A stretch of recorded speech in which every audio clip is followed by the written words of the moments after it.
नमस्कार, आप देख रहे हैं टॉप एजेंडा। मैं हूं आपके साथ कीर्ति बिंदल और बुलेटिन का आगाज बड़ी खबर के साथ करेंगे। उमेश पाल हत्याकांड का ये पूरा मामला है। शहीद सिपाही राघवेंद्र को लखनऊ पुलिस लाइन में सलामी दी गई है। सलामी के दौरान joint commissioner, DCP south, DCP waste मौजूद रहे। शहीद सिपाही के परिवार ने भी श्रद्धांजलि दी। आज राघवेंद्र का अंतिम संस्कार होगा। तो बड़ी खबर आपको बता रहे हैं। सलामी के दौरान joint commissioner, DCP south, DCP waste मौजूद रहे। शहीद सिपाही के परिवार ने भी श्रद्धांजलि दी है। तस्वीरें भी हम आपको दिखा रहे हैं।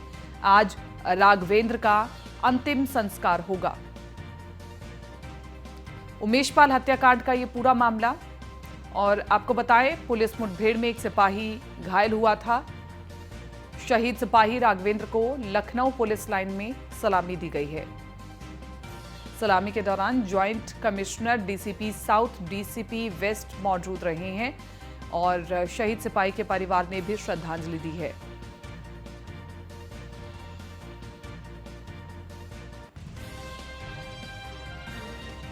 तो बड़ी खबर आपको बता रहे हैं, आज राघवेंद्र का अंतिम संस्कार होगा।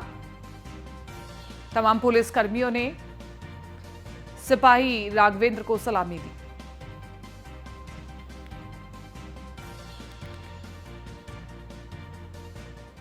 चलिए अब अगली महत्वपूर्ण खबर का रुख कर लेते हैं। लखनऊ से अगली बड़ी खबर आपको बता दें, अतीक अहमद की सुरक्षा का यह पूरा मामला, अतीक अहमद की सुरक्षा का मामला सुप्रीम कोर्ट पहुंच चुका है। सुरक्षा मामले में आज होगी सुनवाई। अतीक अहमद की तरफ से सुप्रीम कोर्ट में याचिका दायर की गई है। अतीक अहमद के वकील हनीफ खान ने सुप्रीम कोर्ट में याचिका दायर की है। याचिका में जेल प्रस्तावित ट्रांसफर का भी विरोध किया गया है। तो आपको बताएं कि आज सुप्रीम कोर्ट में सुनवाई होनी है। अतीक अहमद की तरफ से सुप्रीम कोर्ट में याचिका दायर की गई है। सुरक्षा के मामले में सुप्रीम कोर्ट में याचिका वकील हनीफ खान की ओर से दायर की गई है। इसी के साथ साथ याचिका में जेल में प्रस्तावित ट्रांसफर का भी विरोध किया गया है। अगली खबर लखनऊ से, प्रधानमंत्री आवास योजना के नाम पर लाखों की ठगी की गई है। शहनवाज खान नाम के व्यक्ति ने लाखों रुपयों की ठगी की है। एलडीए से आवास दिलाने के नाम पर 30 लाख रुपए की ठगी की गई। 3 लोगों से आरोपी ने धोखाधड़ी कर हड़पे 30 लाख रुपए। पैसे वापस मांगने पर आरोपी जान से मारने की धमकी दे रहा है। आरोपी शहनवाज के साथ उसकी पत्नी भी धोखाधड़ी में शामिल है। पीड़ित ने आरोपी के खिलाफ थाने में मुकदमा दर्ज करा दिया है। पुलिस आरोपी के खिलाफ मुकदमा दर्ज कर जांच में जुट चुकी है। तो प्रधानमंत्री आवास योजना के आवंटन में लाखों की धोखाधड़ी करने वाले के खिलाफ मुकदमा दर्ज हो गया है। आरोपी शहनवाज और उसकी पत्नी भी इस धोखाधड़ी में शामिल है।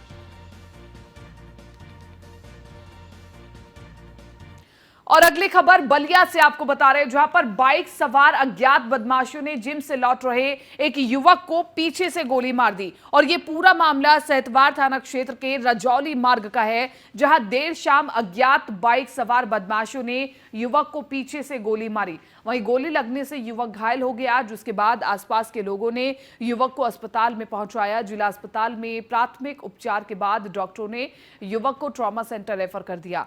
फिलहाल घटना के बाद मौके पर पुलिस की टीम पहुंची और बदमाशों की तलाश में जुट गई है।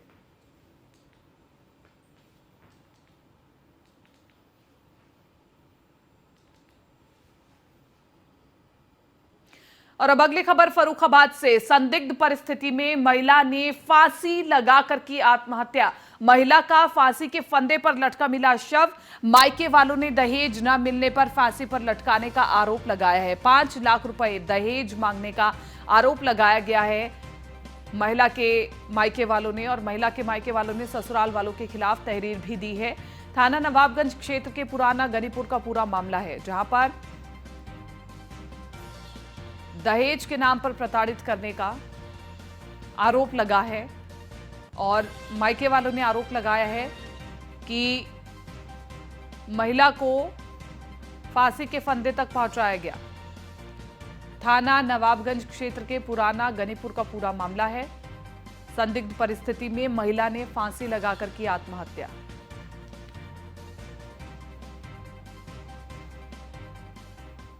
मऊ से अगली खबर आपको बता रहे हैं, मुख्तार अंसारी का शूटर हुआ गिरफ्तार। पुलिस ने मुख्तार के शूटर को गिरफ्तार किया है।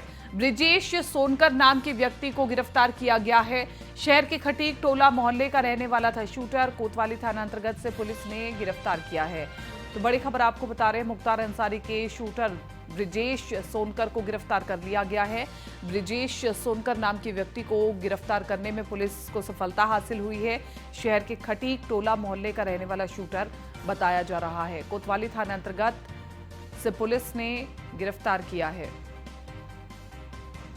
मुख्तार अंसारी का शार्प शूटर हुआ गिरफ्तार। पुलिस ने मुख्तार के शूटर को गिरफ्तार कर लिया है। और आपको बताएं, ब्रिजेश सोनकर नाम है इस व्यक्ति का जिसे गिरफ्तार किया गया है।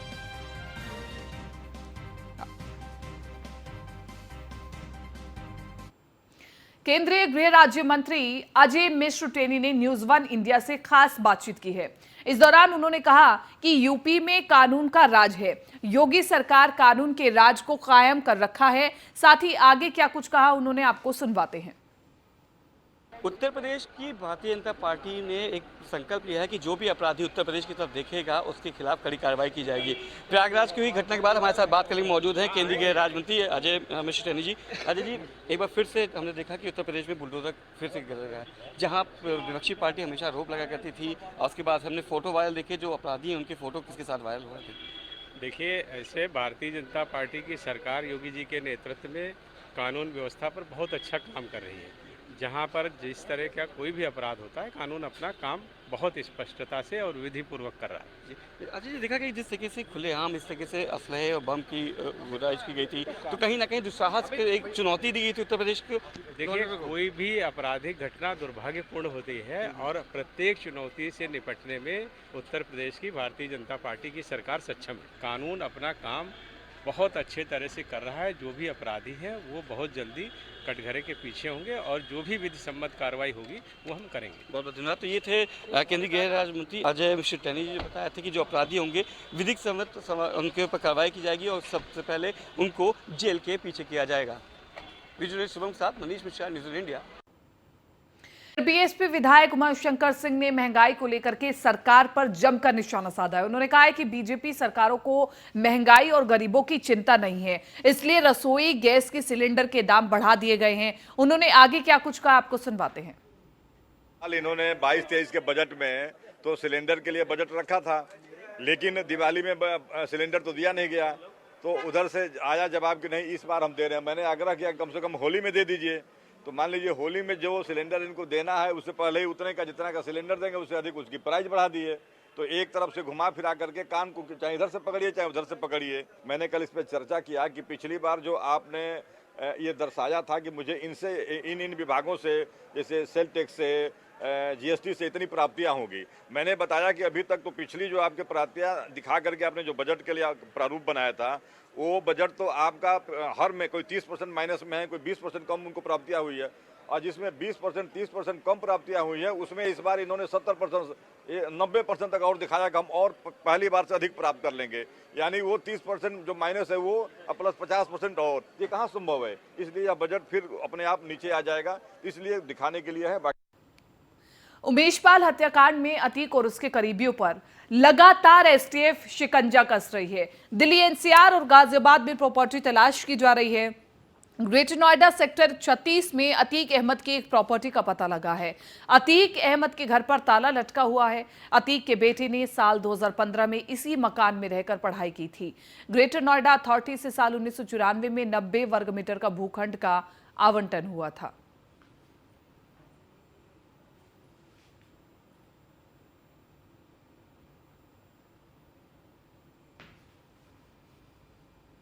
मेरठ में पिछले काफी समय से टैक्स ना जमा करने वालों पर नगर निगम की टीम एक्शन मोड में नजर आई है। नगर निगम के अधिकारी परिवर्तन दल के साथ टैक्स जमा करने वालों पर सीलिंग की कार्रवाई करने दिल्ली रोड स्थित मेहताब सिनेमा पहुंचे। इस दौरान टीम को देखकर दुकानदारों में हड़कंप मच गया। जैसे ही परिवर्तन दल ने सीलिंग की कार्रवाई शुरू की तो लोगों ने हंगामा करना शुरू कर दिया। आपको बता दें कि लोगों का आरोप था कि उनके पास टैक्स जमा करने का कोई नोटिस नहीं आया है और उन्हें बेवजह परेशान किया जा रहा है। इस बात को दरकिनार करते हुए प्रवर्तन दल की टीम में कई दुकानों पर सीलिंग की कार्रवाई कर डाली गई।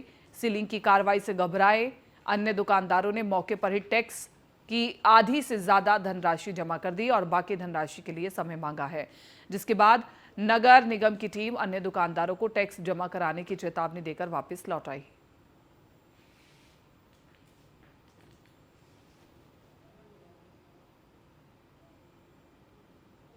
गाजियाबाद में जीटीए ने अवैध निर्माण के खिलाफ बड़ी कार्रवाई की है। आपको बता दें कि लोनी में लेंटर गिरने से हुई जनहानि के चलते अब जीटीए अवैध निर्माण के खिलाफ आक्रामक मूड में है, जिसके चलते शालीमार गार्डन के प्लाट संख्या B129 पर अवैध निर्माण के खिलाफ जीटीए ने एक्शन लिया।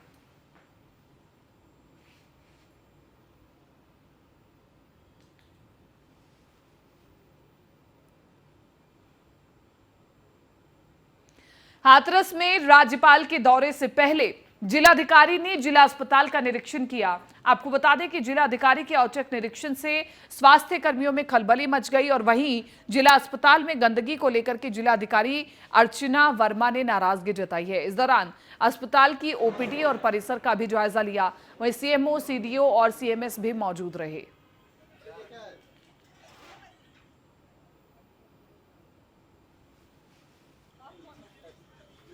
तो आपको बताएं कि हाथरस में अस्पताल में गंदगी को लेकर के डीएम ने नाराजगी जताई। डीएम ने औचक निरीक्षण किया और इस औचक निरीक्षण में कई प्रकार की व्यवस्थाएं देखने को मिली, जिससे डीएम खासा नाराज नजर आई अधिकारियों से और अस्पताल में गंदगी को लेकर के नाराजगी जताई। अधिकारियों को दिशा निर्देश दिए गए कि यहां पर तुरंत ही व्यवस्थाओं को दुरुस्त कराया जाए ताकि जो भी मरीज यहां पर आते हैं उन्हें हर प्रकार की सुविधा मिले, साफ सफाई मिले और अन्य जो बीमारियां उत्पन्न होती है गंदगी से वो ना उत्पन्न हो। इस दौरान लोग भी नाराज नजर आए और लोगों ने भी अपनी शिकायत डीएम के आगे रखी। डॉक्टर्स ने भी अपनी समस्याओं को रखा कि उन्हें किस प्रकार की समस्याएं आ रही हैं।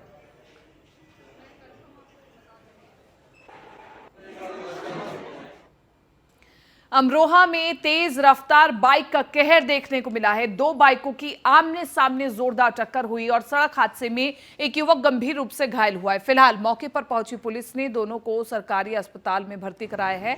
आगे की जांच पड़ताल में पुलिस जुट गई है। गजरौला के नेशनल हाईवे नंबर 9 के जलालपुर के पास की घटना है, जहां पर दो बाइक आपस में भिड़ गई। काफी भीषण भिड़ंत ये मानी जा रही थी। एक युवक इस हादसे में गंभीर रूप से घायल हुआ है। आप समझिए कि अगर दो बाइक की आमने सामने टक्कर हुई है तो दोनों की ही स्पीड बहुत ज़्यादा रही होगी, रफ्तार बहुत ज़्यादा रही होगी और अब युवक को अस्पताल में भर्ती करा दिया गया है। युवक का इलाज चल रहा है। फर्रुखाबाद में स्वास्थ्य विभाग की लापरवाही का मामला सामने आया। दरअसल फतेहगढ़ कोतवाली क्षेत्र के दास नर्सिंग होम में वकील की पत्नी का डॉक्टर ने गलत ऑपरेशन कर दिया था, जिससे वकील की पत्नी की मौत हो गई थी। डॉक्टर के खिलाफ अधिकारियों से न्याय की गुहार भी लगाई गई थी। बताया जा रहा है कि जिलाधिकारी के आदेशों के बाद भी सीएमओ ने ओटी नहीं बंद की है। वहीं 9 महीने से वकील न्याय के लिए अधिकारियों के चक्कर लगा रहा है। अब देखिए कि जिलाधिकारी के आदेशों के बाद भी सीएमओ ने ओटी को बंद नहीं किया है, यानी कि सीधे तौर पर बड़ी लापरवाही यहां पर बरती जा रही है।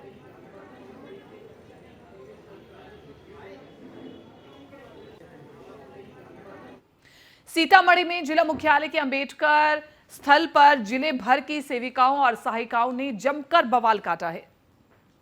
जब कोई भी प्रशासनिक पदाधिकारी उनसे मिलने नहीं आए तो उन सभी महिलाओं ने बीच सड़क पर उतर करके प्रदर्शन करना शुरू कर दिया। नतीजा ये हुआ कि काफी देर तक मुजफ्फरपुर सीतामढ़ी पथ पर आवागमन पूरी तरह से बाधित हो गया। गुस्साई सेविकाओं ने केंद्र सरकार के खिलाफ जमकर नारेबाजी करते हुए मंत्री स्मृति ईरानी के खिलाफ भी नारेबाजी की और वहीं धरना स्थल पर मौजूद सेविकाओं ने बताया कि उनकी ड्यूटी कहने के लिए सिर्फ 4 घंटे की है, लेकिन उनसे 24 घंटे का काम लिया जाता है।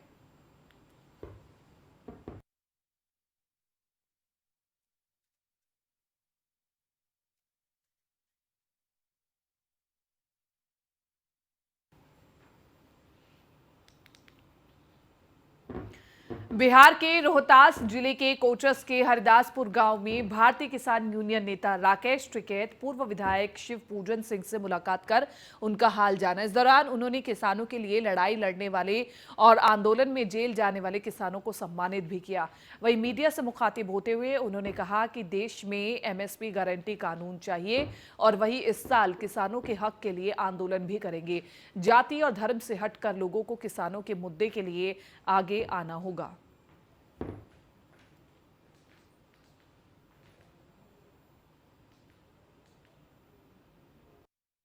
जो धान का कटोरा है ये अपने धान को सस्ते में बेचता है और यही सस्ता धान उत्तर प्रदेश में जाके एमएसपी पे बिकता है। वहाँ के किसान को भी मारता है और यहाँ के किसान को भी मारता है। इसलिए देश में एमएसपी गारंटी कानून चाहिए, क्योंकि जब एमएसपी गारंटी कानून होगा तो यहाँ का धान भी सस्ता नहीं बिकेगा। किसी भी व्यापारी को व्यापार करना है तो एमएसपी से कम पे वो खरीद नहीं करेगा। इसीलिए यहाँ पे आए कि लोग आंदोलन करें, लोग संगठन बनाएं और पूरे देश में ये कानून लागू हो, उसका प्रभाव सब जगह रहे और बिहार का किसान भी सस्ते में अपनी फसल ना बेचे। वो चाहे मक्का का किसान हो, बिहार का सूरजमुखी का किसान हो, यहाँ का धान और गेहूं का किसान हो। जैसे यहाँ की शुगर फैक्ट्रियाँ बंद है, वे शुगर फैक्ट्रियाँ चले। यहाँ के ट्रैक्टरों पे जो टैक्स लग रहे हैं उसको कॉमर्शियल करा जा रहा है, वो कॉमर्शियल नहीं यहाँ का ट्रैक्टर होगा। ये बहुत सी समस्या बिहार की है। बिहार आंदोलनकारियों की धरती रहा है और बिहार फिर खड़ा होगा और फिर आंदोलन के लिए तैयार होगा। जो बिहार के किशनगंज में ठाकुरगंज प्रखंड के जिरनगाज पंचायत स्थित उत्क्रमित मध्य विद्यालय कुंजीमारी के प्रभारी प्रधानाध्यापक का विदाई समारोह आयोजित किया गया। इस दौरान प्रखंड के विभिन्न क्षेत्रों से शिक्षक गण पहुंचकर फूलमाला पहनाकर शिक्षक प्रदीप कुमार को विदाई दी गई।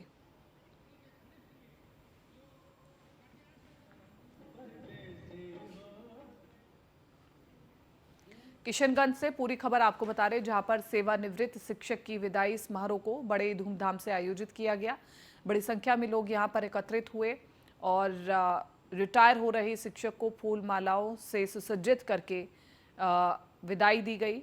इसी के साथ साथ सेवानिवृत्त हुए शिक्षक ने जनता के बीच प्रोत्साहित करने वाले शब्दों को रखा।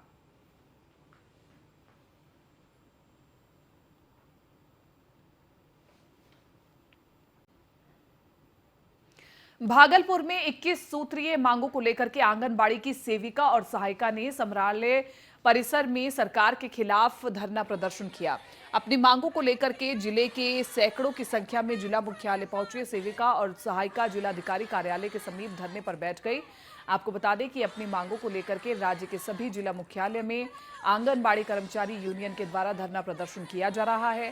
प्रदर्शन कर रहे कर्मचारियों ने बताया कि इस दौरान संघ के अध्यक्षा सुभद्रा कुमारी ने कहा कि हम लोगों को कर्मचारी का दर्जा देते हुए ग्रेड बी का दर्जा दिया जाए और वेतन में बढ़ोतरी की जाए।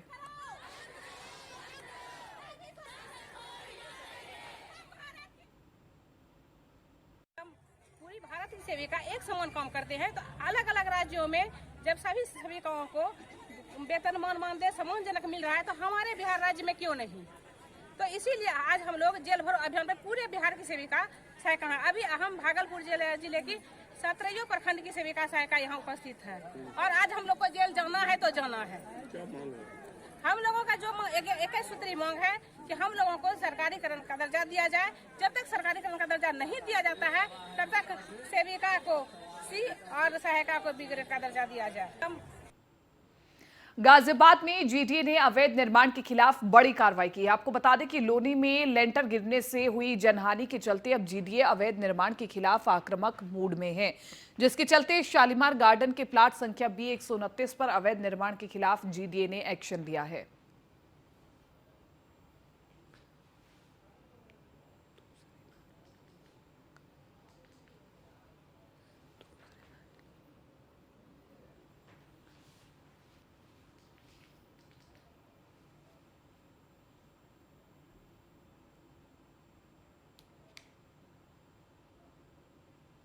फिलहाल इस बुलेटिन में मेरे साथ इतना ही। दीजिए इजाजत, नमस्कार।